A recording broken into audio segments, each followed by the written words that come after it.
We are Pro Cannabis Media.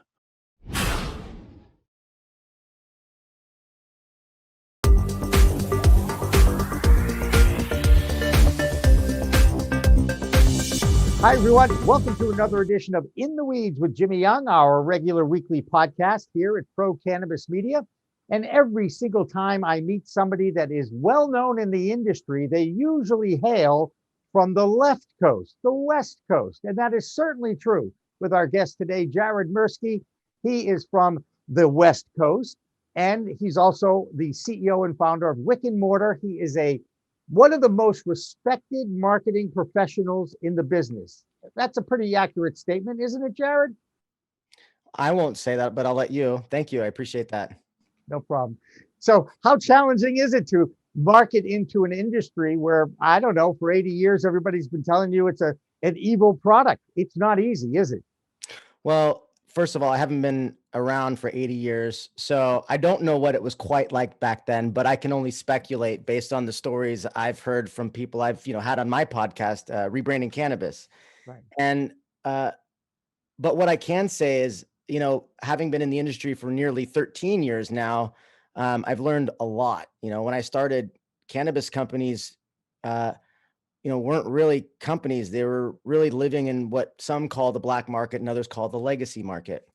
And I came from a time where,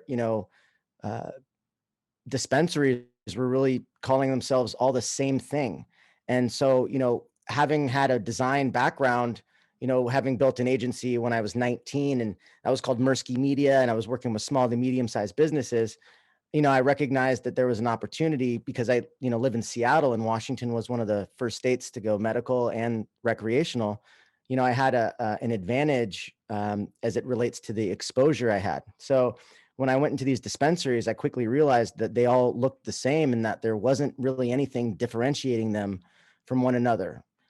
Cultivators didn't want to be known or found. So it took a while to earn the respect from them because, they're so private and guarded, and for, good reason. That was a time when people didn't have quite the same regulations with respect to security measures. And so there's people getting robbed and, all of this stuff. So, it was pretty private. But what I started doing was, designing packaging for the dispensaries to start using. And so when the brands, or I should say the cultivators, started bringing their product in, seeing what their product was being put into, they realized that they wanted a piece of that action. So then dispensaries just started saying, well, hey, this is the guy that does all our stuff, he can do yours too. And then before I knew it, I was just doing tons of work in Washington. And then when, more states started recognizing, what was happening here, the company just continued to grow. And that was fun. And it's funny because at that time, we called ourselves Online Marijuana Design, which is not a very creative name for a creative agency, but it ultimately meant, oops, and I need to plug this in before I lose power. There you go. But what it ultimately meant was, if had to plug the computer in, what it ultimately meant was, now that there was an opportunity for, these companies to, bring a brand to market, they were really able to, communicate their story. And, when and I know I kind of went off on a separate tangent as it relates to online marijuana design, but when you look at how early stage these businesses are and were, they had no way to identify that there was somebody out there that was, niche focused on their specific needs. And so when you look at like the Dollar Shave Club, it's very, straight to the point, yet cheeky and humorous. And so, we knew that from a company culture perspective, we could be, unique and professional and still be able to, kind of have a name that wasn't quite as sticky as we had liked. Luckily, during that time, SEO, as it relates to domains, was a huge advantage for us. So we ranked on the first page of Google. Now, coming into that, I knew we would eventually rebrand into something that would be, more mature, but the timing was never perfect. So, it took us about 6 years, into, the industry before we decided to rebrand into Wick and Mortar. Gotcha. And that's how it all began. I get that. You talked about regulations, and obviously, this is an industry that is almost choked by regulations. And some of the stipulations obviously are different from state to state. And one of them is about not creating branding that can appeal to kids, cartoon characters and that sort of thing. Obviously, that gives even more of a challenge to what you guys do creatively, is to kind of stay within the regulations. Yet, I'm going to guess you also like to be a little edgy too, right? I mean, absolutely. I mean, you see a lot of companies in general playing it safe. So I feel like now is an opportunity to be bold and unique. Um, the thing though about the cannabis industry is that ultimately, despite the regulations, um, it's really easy to, work around them if you understand them. I've helped, the LCB and the OLCB, both Washington and Oregon, better understand how to craft these rules, because ultimately none of these LCB reps have an art degree. So, we were working with a brand one time and we had designed this really cool iconic like owl, and it got declined because they said it was a cartoon character. And I was like, no, this is not a cartoon character. This is a logo. Let's talk about what the difference is between a cartoon character and a logo is. So, we had to fight for that ability, but because we did and we won, now we had earned the respect and right to help them better understand how to craft these rules and regulations. And so that made it easier for us to understand how to use them to our benefit and how to create loopholes ourselves. Um, so that was always kind of a fun challenge for us, I guess I'd say. But when you look at brands, as a whole, Jimmy, and you look at what, companies, aren't doing, too many of them are trying to be everything to everyone and sell every product they can under the sun, through one brand. As where when you look at CPG companies, like LVMH, who owns, Monet and Louis Vuitton and Belvedere and all of these brands, you know, they're investing in IP formulations. And they're also focusing on very niche market categories. So if you're a company looking to get acquired from a CPG company, or you want to instill and develop the values these CPG companies also create, which should be a good reflection of how to succeed, you have to individualize, these products into, a more focused, um, you know, uh, uh, you know, customer persona. Because if you don't, cannabis and CBD are just going to become a commodity. Now, you're out in a very mature market: Washington State, California, Oregon, Colorado. Those are the states that were the early adapters when it comes to taking advantage of the cannabis industry. Um, can you describe, is the stigma still existing out there, or have people accepted it more now? I would say there's a bigger stigma for cigarettes than there is for cannabis. Let's put it that way. If you were to They're walk more dangerous. outside, yeah, well, if you were to walk outside and light a joint, people would be like, oh, they become gravitating towards you. You smoke a cigarette and people just kind of disperse. Right. And And, so it's and absolutely changed. it's interesting though. In Massachusetts, you can't smoke a joint in public unless you're in a cigarette smoking only area. Does that make sense? Uh, uh, I guess it depends. I guess it depends on, whether or not they're trying to keep that away from potentially children or people who, I don't know. There's no secondhand smoke really from weed, at least unless you're directly like inhaling it and breathing it back into their mouth. But you Don't they know, call that a shotgun? I remember that they actually. do, they do. But in Washington State and other states alike, it's interesting because if you buy weed, you can't smoke it outside and in public. So you have to go into the woods, or you can't smoke it in your car. You can't smoke it in apartments. So you technically have to be a homeowner and then smoke it there. You wouldn't be able to smoke it on your porch technically. So that it's really funky. I remember living in an apartment telling them, there's no way you're going to tell me I can't smoke weed. I'll put shower caps over the, fire alarms and put wet rags under the sills of the doors and, crack open the windows. And but I'm not going to not stop smoking weed in a legal state. in a legal state. Yeah. This is what the biggest issue is for me as well. Trying to figure out how to work around that as I'm moving away from home ownership, if you will, moving into an apartment. They have those same rules and they say you have to go off property to smoke. However, they are putting in public cigarette smoking areas. So guess who's going to be challenging that clause moving forward and trying to get them to ease Big and tobacco, understand, absolutely. right? I mean, I'm going to try and make the case. I probably won't win, but Lord knows I'll shake things up. I'm not afraid to do that. Tell me about some of the projects that you might be working on now. You mentioned Social Club TV. Tell us about that.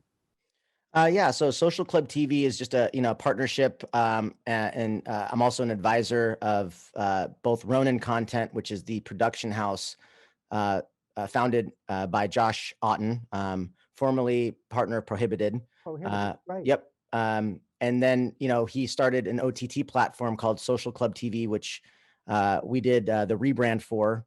As well. My podcast, Rebranding Cannabis, is on there, as well as the documentary we produced called The Humboldt Story, which we just won a Clio Award for, which is a huge win for the industry. Yeah, congratulations on that. Thank you. That's a good feather in your cap, man. You should be proud of that. I appreciate that. I'm more excited at the feather in the cap of the industry as a whole. My goal since starting my company and my agency and the brands that we're now building for ourselves has been to change the perception of cannabis on a global level, one brand at a time. So, I'm really focused on, acquiring formulations and, recipes and things that we can actually build into brands that solve unique problems for consumers. Because, at a point, people are going to want more than just getting high. As new technologies emerge, giving people, a completely different experience as it relates to how they consume cannabis and what the process was of, creating that particular product, that'll make all the difference between the value of a company and keeping a customer loyal. We both recognize the importance of educating the public about the plant is probably the best way to break down the barriers of the stigma and get people to understand that this is a normal thing, that God put this plant on the earth for a lot of reasons, okay, to help a lot of people, and it already has. One of my biggest frustrations in the industry is battling with traditional media, and they will not allow you to have a public service announcement having anything to do with cannabis. However, you'll see plenty of anti-drug ads and addiction ads all over traditional media. How frustrating is that for you as a creative person and someone who's passionate about cannabis? It's actually funny to me because the ads that are being perpetuated by, these groups are so terrible that they actually make people laugh and want to go buy cannabis. So, thank you for giving free advertising to everyone, because most of the people looking at those ads are already stoned on the bus or, already cannabis consumers most likely, and they don't really resonate with anyone because the people that are often creating these campaigns, and no offense, are generally like, big church groups of some sort, or, some sort of youth group type programs. And, the creative director, designer on teams design stuff primarily to make kids laugh. So it's funny that they would make things that also make me laugh when they're trying to advertise something to prohibit people from smoking weed. Yeah. But what I would say is, when looking at how people are just spending their money, is it wise for brands to put money into, public service announcement? Is that going to convert into dollars and cents? I get that there could be, associations and programs, creating, more positive media. But at the end of the day, COVID, has really put a damper on, people's ability to develop, uh, or utilize rather certain traditional methods of marketing or advertising. It's a digital world right now, and you're going to reach way more people when focusing a budget, on that. You can certainly create far more, I would say just Impactful. eyes. Well, I was gonna say eyes. You can just convert far more eyes into, subscribers or what have you by, utilizing, digital technologies versus, trying to leverage, a billboard, which I think is We talk, fun, but yeah, we talk about controlling the message. You have to educate the industry on how they can control their own message and Mhm. their own brand, and then sharing it through social media that everybody has access to. That's right. That's right. Yep. And And that that's something that I was gonna say, Jimmy, that's something that, cannabis companies in Canada should be looking at and taking advantage of, because they have very limited opportunities as it relates to marketing. So they're actually doing public service announcements and sponsoring those in partnership with someone who is, creating the content so that it's not coming from them, but it's coming from another agency. They're just sponsoring it, right? So right, when sponsoring that public service announcement, they that's unrefutable education. And if it's Snoop Dogg saying, don't smoke weed, and drive, it's done by an agency like us or someone else, and then it's again sponsored by the public company or the group, so to speak. And so that gives them the ability to develop some marketing capabilities while moving through the regulations, if you will. and how many times, Jared, have you heard the expression or someone say to you, cannabis has saved my life, cannabis has changed my life? All the time, all the time. It's I mean, pretty it's amazing, definitely, isn't it? it is. I would say it's changed my life. I would say it's saved my life in different ways than it's saved others. But I think it's, my calling and my passion, and it's, something I love doing, great things with, because it's, ultimately going to help people who, could benefit from the plant. It's going to give them the ability to have more access to it. And it starts with being good storytellers and helping, really perpetuate legitimate education. Um, and that's one of the biggest issues. People are still continuing to brand their products with indica, sativa, and hybrid, yet everything's a hybrid. Because back when you were probably in your early teens, shit was at like 6%, 8%, maybe tops. So over the course of then and now, stuff's been crossbred to produce more THC, and at that point, everything's a hybrid. And our endocannabinoid systems are all different. So an indica for you, quote unquote, would be different for me, right? Right. So then you've got like decarboxylation. When you smoke weed, Jimmy, do you know that you're losing like 70 to 80% of the plant's entire like medicinal profile? Is that why we like to use the concentrates? Is that where that is evolving now into the edibles and the tinctures and that sort of thing? Yes, but even through decarboxylation, which is the heat Right. applied to the process of even just extracting that oil, you're still losing a large aspect of the profile through that. And then when you're using a dab rig, low temp dab, you're gonna get more of that terpene profile, but it's still never like, you may get like 35%, maybe 40% if you're lucky. But all of the other medicinal benefits, modalities, and terpenes are being destroyed. Huh. That's interesting. So, I like that. so, so, we've recently, partnered and invested in a company called Harvest Direct Enterprises. And so what they've been able to do is create a technology that develops the product in a way of, lossless activation. So as it goes through the extraction method, it extracts the whole part of the plant and keeps it 100% intact, thus never degrading the product. And now it's like complete spectrum versus like, your full spectrum where things may be reintroduced. And so this is everything in one. True medicinal properties now that a physician could literally make a recommendation for.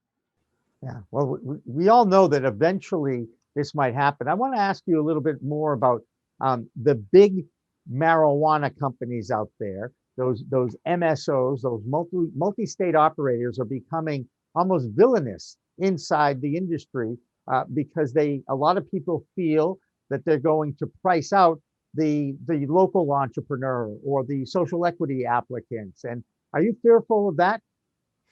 Um, That hasn't necessarily been an area that I've been, entirely focused on, just because, we do work with some MSOs and we do Right. work with, social equity groups. And so, I believe that, a lot of these MSOs are actually starting to, bring more, diversity into the group, thus creating, I would say more partnerships with these social equity, licenses and groups. So honestly, I haven't really seen nor heard much of that. And to be honest, I'm a little surprised I haven't. But maybe it's something that was a thing of the past, and now with MSOs bringing again more diversity into their groups, they're starting to see the opportunity as it relates to partnering versus trying to tear any of that down. It's interesting. Massachusetts has only had a adult use program since 2018. Washington State's been around for a little bit longer than that, let's just say. But even in New Jersey, you're starting to hear it too. It seems to be when there is a new set of laws and a new opportunity, those that are properly capitalized try to get their foot in the door as quickly as possible because they have access to capital. So it's a big difference between how the Washington state market evolved and how the East Coast and newer markets like Illinois are evolving. It's a fascinating time to be documenting some of this and be part of this historic movement in so many ways. Let me ask you a question. A lot of people come to you with an idea, or maybe they're already a startup business. They come to you and they talk to you about the value of a logo. Is the value of a logo, how important is that versus just the brand?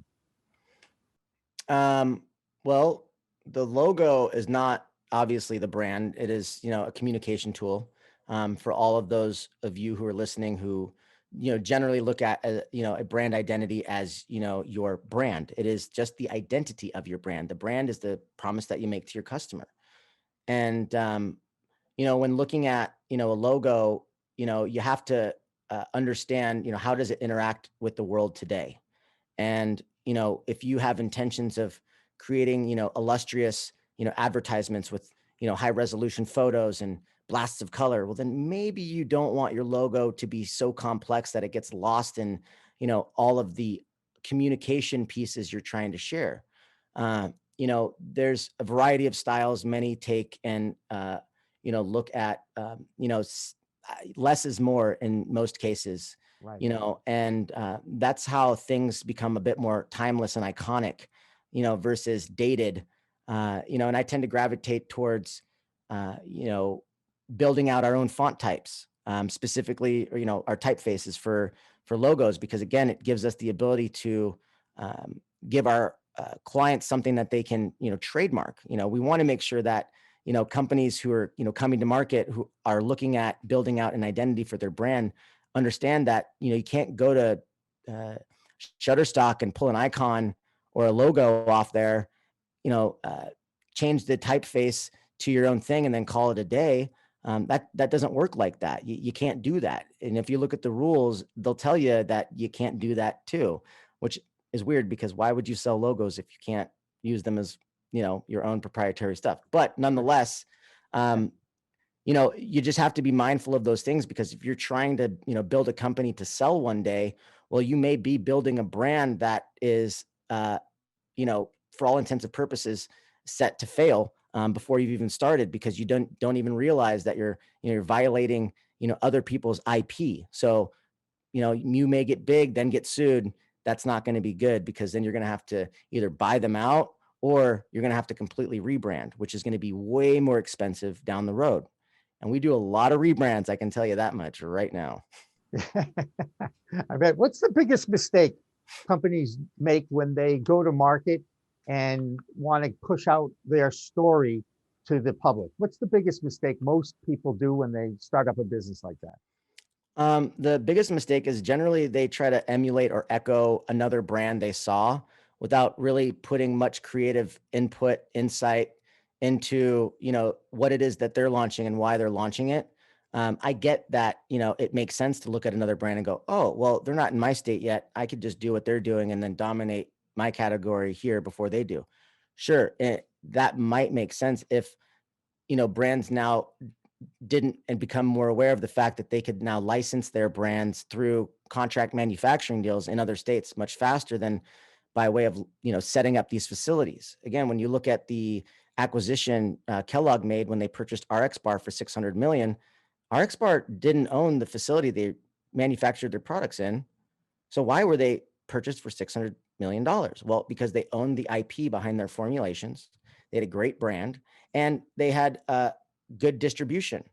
Imagine how much more difficult it is to get distribution in cannabis for a CPG company who has a lot of money to invest in branding and marketing growth, who can't get the same access to the distribution. So if you think about it, distribution, despite the numbers being less than what you might make by owning a facility in one state initially because of the margins, you're going to find it much easier to gain success nationally and have a much more valuable company.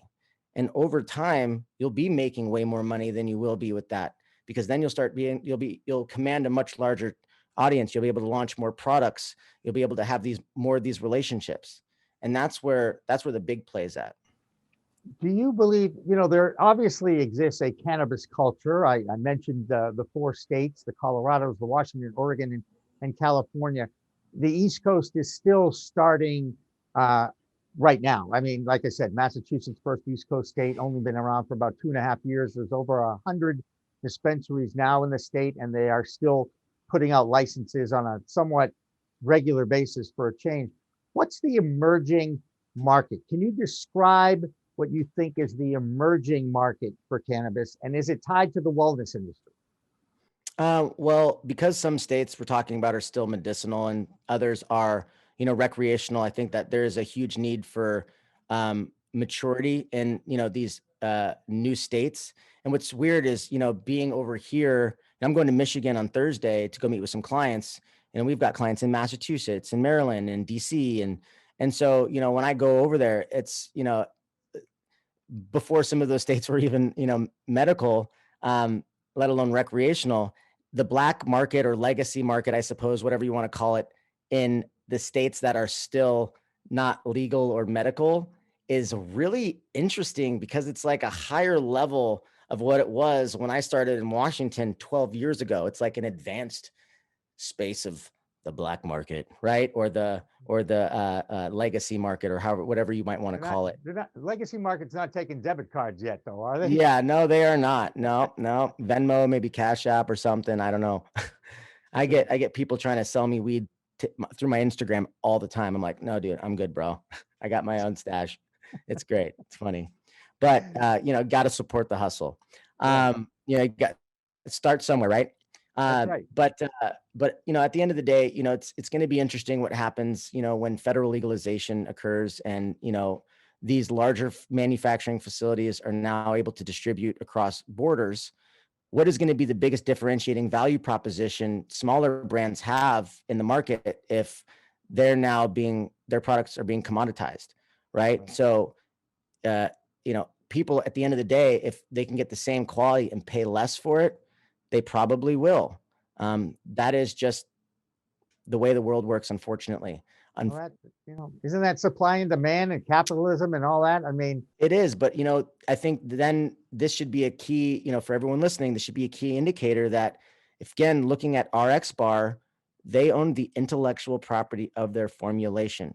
They weren't selling nuts or just one ingredient like cannabis is or like CBD is. They were selling a formula, an ingredient, a recipe. Hershey's doesn't sell cacao like that might be CBD to us. It's Hershey's chocolate, and that's made in their Hershey's bars. And then it's also used in all of their, sub brands. So now that IP is increasing in value, as is the parent company, as is the brand equity. So that is the play, because again, if you don't have IP, you have, nothing. Right. Absolutely. Well, Jared Mirsky, you have a lot going for you. Wick and Mortar is your agency. How do people find out? Actually, all you have to do is Google Jared Mirsky, and a whole bunch of stuff comes up on Google. You can find me at jared.mirsky on Instagram. I'm on Clubhouse actively all the time. my podcast, Rebranding Cannabis, on every audio platform and YouTube, as well as Social Club TV. You can find Wick and Mortar, wickandmortar.com, and at Wick and Mortar on Instagram. Other than that, I appreciate you having me on the show, and I look forward to, more conversations. Absolutely. And that's what it's about. It's about communication, conversation, and we miss the socialization that has always been part of this industry at the conventions and that sort of thing. I'm looking forward to getting those shots, getting everybody vaccinated so we can get back to hugging and shaking hands again. How about you? Oh my gosh, you are telling me. I am just aching to get out and start speaking at conferences again. I was speaking at 50 to 100, a year at one point. And then, oh yeah, man, I was traveling so much. I had no time for, actual life. Yeah. But well, it's work balance life, man. That's right. That's a key. It's not easy That's to right. do. It's not. I don't care what you're into. All right, Jared Mirsky from Wick. Thank you. Thank you. Thank you so much for joining us on In the Weeds with Jimmy Young. Remember, it's a whole new world of weed out there. Use it responsibly. Thanks for watching. Thanks for listening. Hi, I'm Ben Shire, New England rep for Salient Video Management Systems. Let me tell you what makes us different in the security space. We're your trusted advisors for all your security needs. I know how complicated the regulations are in cannabis, and working with Salient Systems will be the polar opposite of that. I give free consultations and will walk you through every step of the process so that you can get what you need at the price you can afford. We're robust, we're simple and scalable. We're Salient Systems, your solutions to all your security needs. Please contact me at the information below, and I'm looking forward to being your trusted advisor.